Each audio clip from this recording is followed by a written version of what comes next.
programa de hoy sobre Nicaragua, reciente informe de Naciones Unidas detalla la represión de la dictadura contra los críticos, miembros de la Iglesia entre ellos.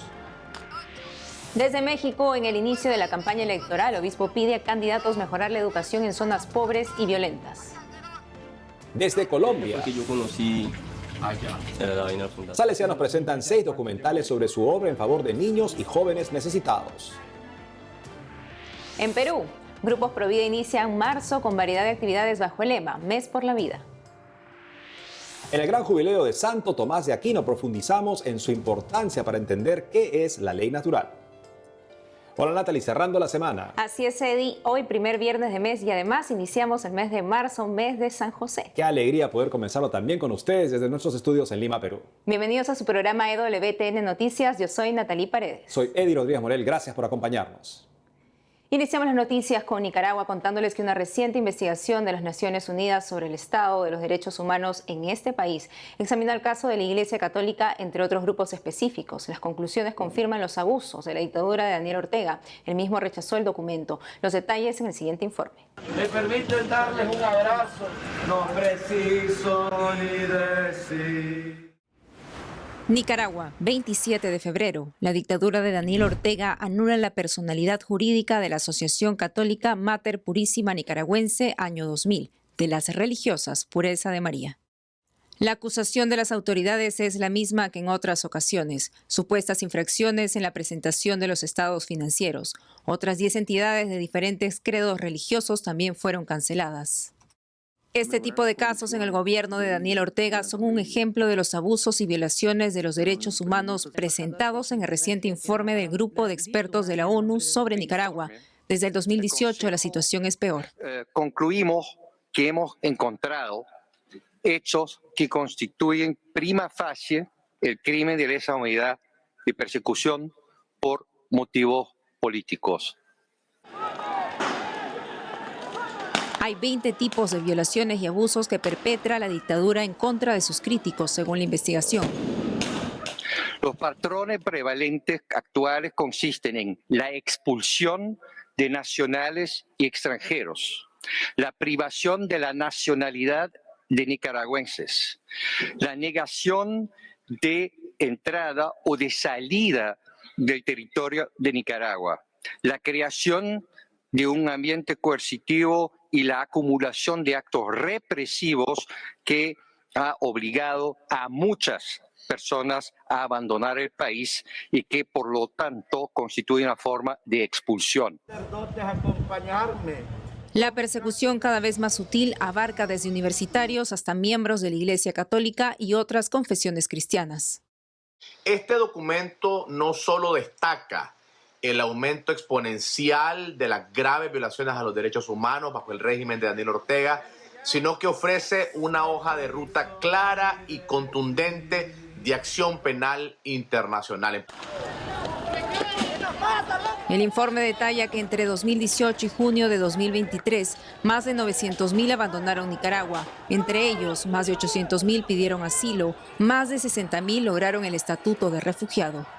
Conclusión, este informe no solo arroja luz sobre la gravísima situación de los derechos humanos en Nicaragua, sino que también se convierte en sí mismo en un instrumento para la búsqueda de justicia.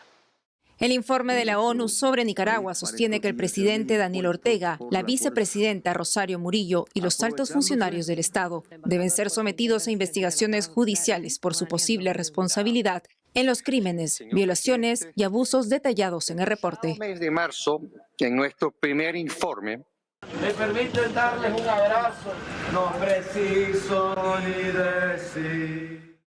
Y en México hoy arranca la campaña electoral. Ante las próximas elecciones en junio, la Iglesia participa dando luz a candidatos y electores sobre los temas prioritarios que esperan una solución en el país. Sobre esto y más informa nuestro corresponsal Diego López Colín.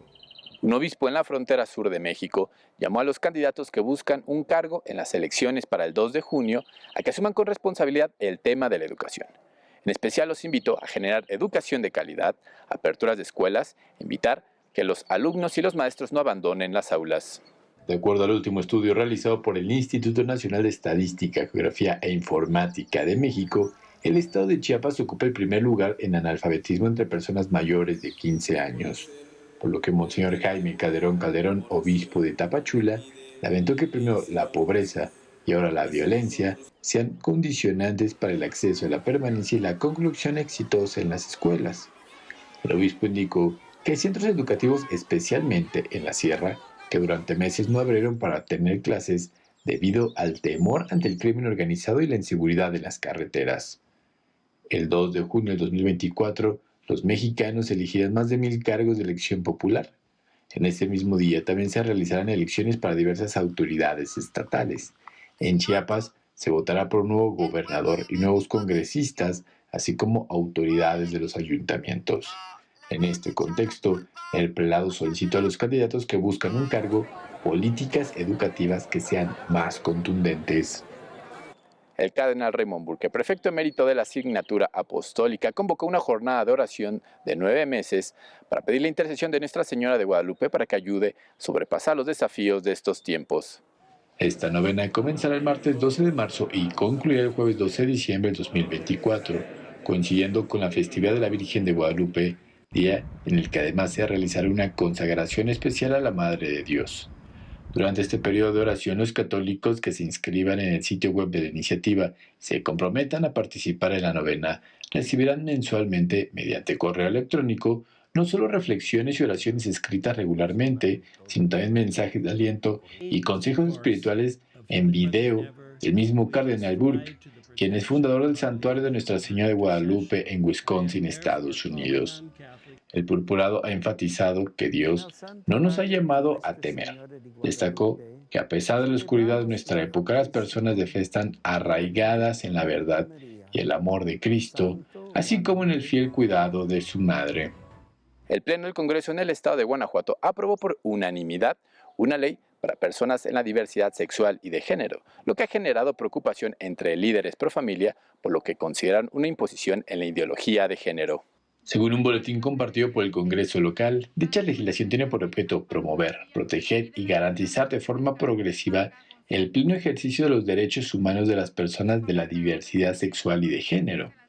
El autor del dictamen, el diputado David Martínez Mendizábal del partido político Morena, señaló que se ha tratado de un momento histórico porque resuelve una de las deudas estructurales que el poder público de la entidad tiene con las personas de la diversidad sexual y de género. Sin embargo, Rodrigo Iván Cortés, presidente del Frente Nacional por la Familia, señaló a WTN que la ley va más allá de la inclusión y busca imponerla a través de la creación de órganos estatales y municipales a los cuales se les da facultades, recursos humanos y presupuesto para imponer vertical y transversalmente la ideología de género. No queremos que se usen nuestros impuestos en ideología y propaganda de género desde el gobierno. Lo que se tiene que hacer es atenerse a la realidad biológica, no ideológica del ser humano. Y como gobierno se tienen que atender las verdaderas necesidades de la población. Aún no hay fecha establecida para que la ley entre en vigor, pero se espera que sea en este año, por lo que la plataforma ciudadana Actívate lanzó una campaña para exigirle a través de firmas al gobierno que no destine recursos para promover abiertamente esta ideología en detrimento de la seguridad y bienestar de los ciudadanos. Reportó para EWTN Noticias, Diego López. Vamos a Colombia, ahí la obra de los hijos espirituales de Don Bosco en favor de los niños y jóvenes necesitados es llevada a las pantallas. Los detalles con nuestra corresponsal Lida Lozada. Desde hace 133 años, los salesianos hacen presencia en Colombia, tiempo durante el cual han llevado a cabo diversas misiones enfocadas principalmente en la promoción, protección y educación de niños y jóvenes, especialmente en comunidades con altos índices de pobreza y marginación, al estilo de Don Bosco.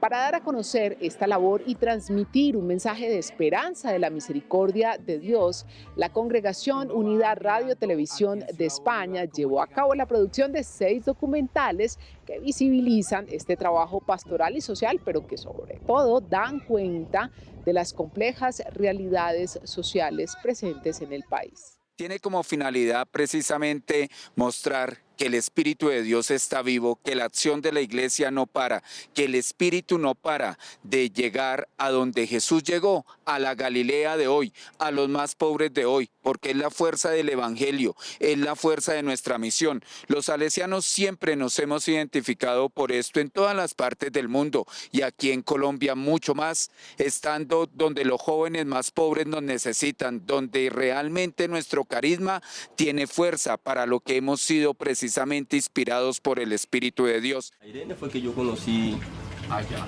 en la Vaina Fundación. ¿Y los niños ya cuánto? Dos de estas producciones ya se estrenaron a través de RTV del canal de YouTube de Misiones Salesianas.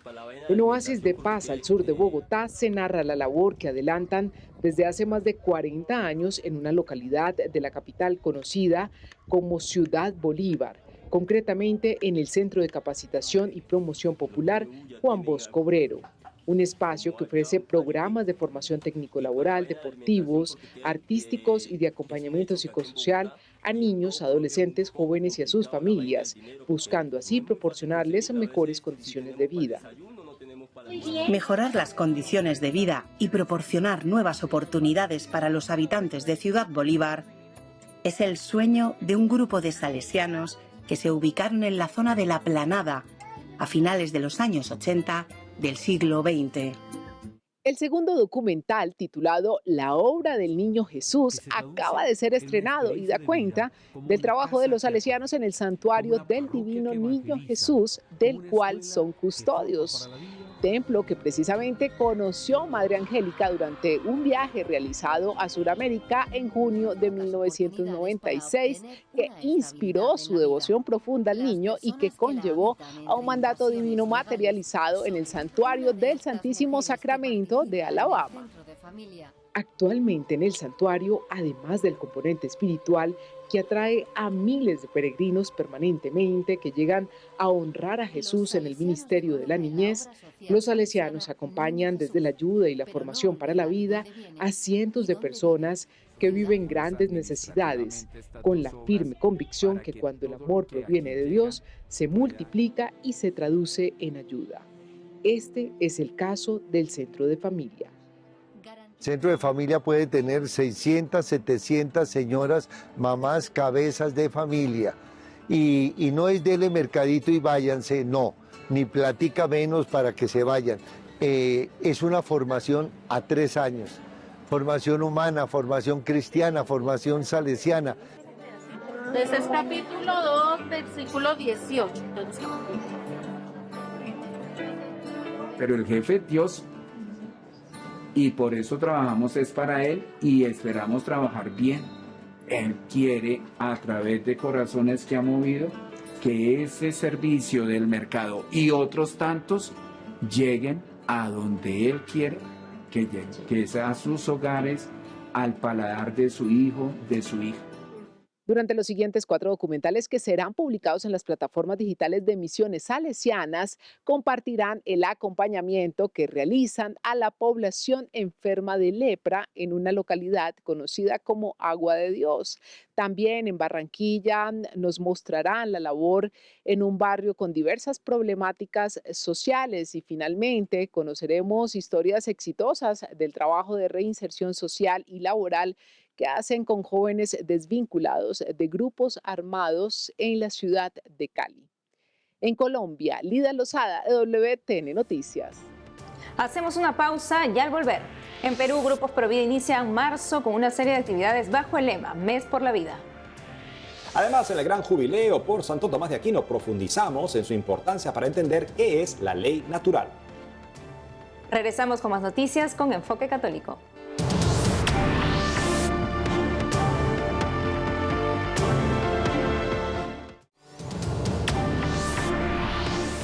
Hoy empieza marzo, pero también comienza el Mes por la Vida en el Perú. Grupos Provida están organizando una caravana para defender al niño por nacer. Esta y otras noticias de la Iglesia en el Perú nos cuenta nuestra corresponsal Bárbara Socorro. Con motivo del Día del Niño por Nacer, el próximo sábado 16 de marzo, los peruanos están invitados a participar de la gran caravana por la vida para defender al no nacido. Organizado por la Red Jóvenes Pro Vida del Perú y el grupo laico Marchemos por las Dos Vidas, la gran caravana anima a las familias a ser valientes, no ser indiferentes y defender al inocente. Desde este sábado 2 de marzo se realizan diferentes actos públicos, rezo del rosario, una caminata pro vida y charlas de formación con expertos en la defensa de la vida y la familia. Y una buena noticia para la iglesia en la Sierra del Perú. Fueron recuperados 2 lienzos del siglo XVIII de la prelatura de Juli en Puno. Fueron robadas hace más de 10 años. Las pinturas Virgen de las Mercedes y Huida a Egipto, robadas del templo Nuestra Señora de la Asunción hace 12 años, fueron recuperadas por el Ministerio de Cultura. Esperan su repatriación de Estados Unidos. La iglesia en Puno fue alertada por medios nacionales de que las obras estaban a punto de ser subastadas por una empresa privada en Nueva York. Con apoyo de las autoridades estadounidenses y peruanas, lograron impedir la transacción. En declaraciones a EWTN Noticias, el padre Gregorio Ramírez, administrador de la parroquia de Chucuito y responsable de la iglesia Nuestra Señora de la Asunción, indicó que la recuperación de los lienzos es una gran alegría, pues además de tener un valor histórico grande, contribuyeron por siglos en la evangelización de la feligresía puneña. Ahora les cuento que propicias para este tiempo de Cuaresma ya están disponibles en YouTube 2 parábolas llevadas al cine, producidas por Nuestra Señora del Encuentro con Dios, aquí en el Perú. Se trata del juez inicuo y la viuda y el amigo inoportuno. Totalmente inmoral, penal, injusto. El mensaje de los cortometrajes ayudará a los espectadores a profundizar en la riqueza de una fe perseverante. ¡Juez! ¡Hazme justicia! ¡Por favor!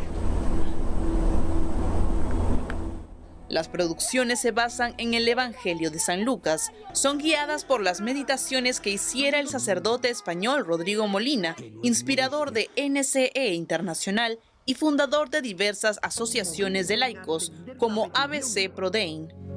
Dios que oye siempre, que siempre ayuda. Por eso, queridos hermanos, confiemos.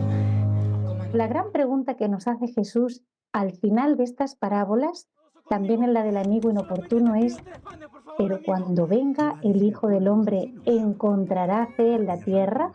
Dijéramos que la oración no suele fallar nunca por la parte de Dios, que siempre está dispuesto a escuchar a sus hijos. Más bien estas parábolas nos hacen examinarnos si la actitud nuestra es como la de la viuda y como la del amigo. Es decir, ¿qué tanto suplico yo? ¿Qué tanto persevero en la oración? Es decir, ¿qué fe, qué confianza tengo en mi Padre Dios? Las parábolas fueron filmadas en una impresionante locación al este de Lima. Están disponibles en YouTube y Facebook. En Lima, Bárbara Socorro, EWTN Noticias. No se concebía. Tantum ergo sacramentum. Padre, estamos en el gran jubileo de Santo Tomás por su nacimiento, muerte y canonización. ¿Por qué Santo Tomás es tan importante para entender lo que usted llama una manera correcta o bien fundamentada de pensar, y la ley natural en particular? Es un término que los católicos hasta hace una generación podrían haber entendido. La ley natural, el ser humano tiene una naturaleza, es capaz de entender la verdad, el bien, el mal. En principio, los 10 mandamientos iluminan esa comprensión, le dan un tipo de certeza también de revelación, pero el ser humano en principio es capaz de entender la ley natural. Últimamente parece que ese término ha desaparecido de nuestro vocabulario, tanto así que el canal Ambongo, cuando argumenta la necesidad de no aplicar fiducia supplicans, por ejemplo, en el África, hace referencia a que ellos no pueden aceptar ese tipo de indicación porque en su cultura está arraigada en la ley natural, dice, con respecto al matrimonio y la familia. Da la impresión que nosotros ya no estamos arraigados en esa ley natural en Occidente. Perdón. Eso es lo que precisamente está sucediendo. Santo Tomás es realmente alguien providencial, porque él, cuando realiza su labor en el siglo XIII, se encuentra en un punto de quiebre muy importante en una tradición que en realidad siempre ha habido pues una doble manera de ver las cosas, pero en la que toda la tradición patrística, sobre todo, que había recogido la filosofía griega, entiende que hay una primacía de la inteligencia sobre la voluntad, ¿no? Es algo que se ve en Dios. Dios, esto lo recalcó el Papa Benedicto XVI en aquel famoso discurso de Ratisbona, ¿no? No obrar de acuerdo con la razón es contrario a la naturaleza de Dios. Esa ha sido una certeza clarísima para todos los cristianos siempre. Pero en el siglo XIII aparecen, por influencias, sobre todo del aristotelismo, una serie de filosofías que empiezan a presentar una primacía de la voluntad, ¿no? Y se mueven dentro del mundo católico. Están los franciscanos, está San Buenaventura, Duns Scoto, y ellos empiezan a plantearse el problema de la libertad, el problema de si Dios, al estar sometido, vamos a ponerlo así, a la razón, y ellos lo verían de esa manera porque es como les parece raro, no está siendo limitado por la razón, ¿no? Esto es algo muy moderno, por otra parte, ¿no? Como si la verdad a uno le limitara, porque si decimos que 2 y 2 son 4, entonces yo ya no puedo decir que son 5 y entonces ya no soy libre. Pero ¿cómo Dios va a estar limitado por las matemáticas? ¿Cómo Dios va a estar limitado por la lógica? Dios debería estar más allá de las matemáticas, más allá de la lógica, ¿no? Tiene estas ideas que les hacen que empiecen a plantear una serie de distinciones. También el Papa Benedicto esto lo comenta, porque ese discurso de Ratisbona es siempre para volver a leerlo, plantea esta ruptura frente a la que Santo Tomás se va a imponer con una fuerza tremenda y muy clara, ¿no? Y él va a enseñar cómo venía siendo la tradición, pero de manera todavía más clara, sobre todo ante estos problemas, que la voluntad tiene que seguir a la razón y que en Dios la ley es equivalente a la mente divina. Es decir, Dios no elige que algo sea bueno o que algo sea malo, sino que las cosas son buenas o malas. Eso está en la misma naturaleza de Dios.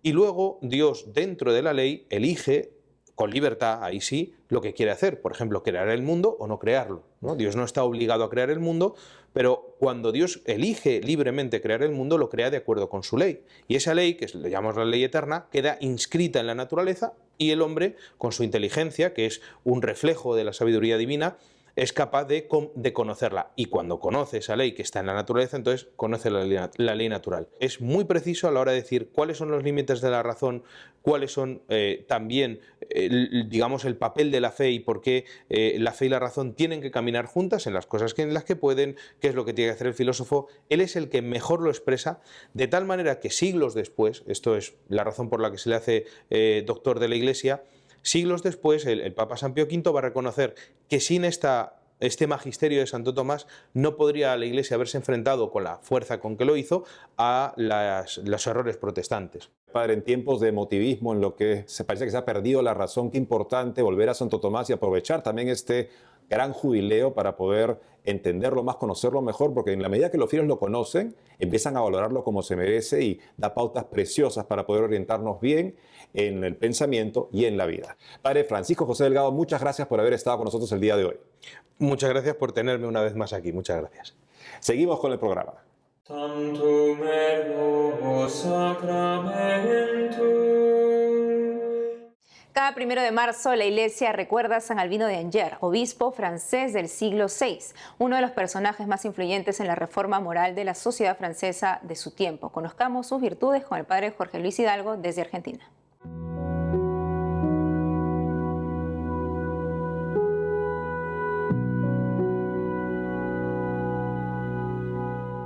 San Albino fue un santo que vivió en Francia en el siglo VI, donde prefirió renunciar a sus riquezas del mundo para primero hacerse monje y luego de llevar una vida muy austera, siendo el responsable del monasterio, terminó siendo obispo. Por lo tanto, nos enseña San Albino la verdadera riqueza de este mundo, que está en las cosas de Dios, en buscar ante todo el reino de Dios y su justicia, para que todo lo demás nos sea dado por añadidura. San Albino nos enseña justamente que lo principal, la verdadera riqueza, está en Dios, y ordenar a ello todo lo que se encamine, ¿no? Porque sin duda en el gobierno del monasterio, primero en su vida monacal y después en el gobierno de una diócesis, evidentemente se necesitan bienes terrenales, ¿no? Incluso hacerlos trabajar y progresar. Eso no es incompatible con el Evangelio, siempre y cuando esto se ordene a la bienaventuranza eterna.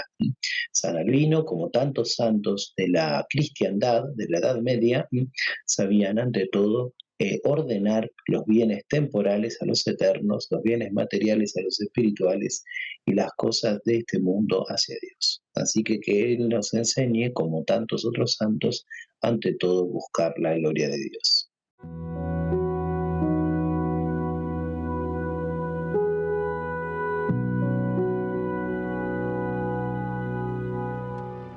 Y eso es todo por hoy, amigos. Gracias por haber estado con nosotros. No olviden seguirnos en nuestras redes sociales y en www.tnnoticias.com. Hasta el lunes.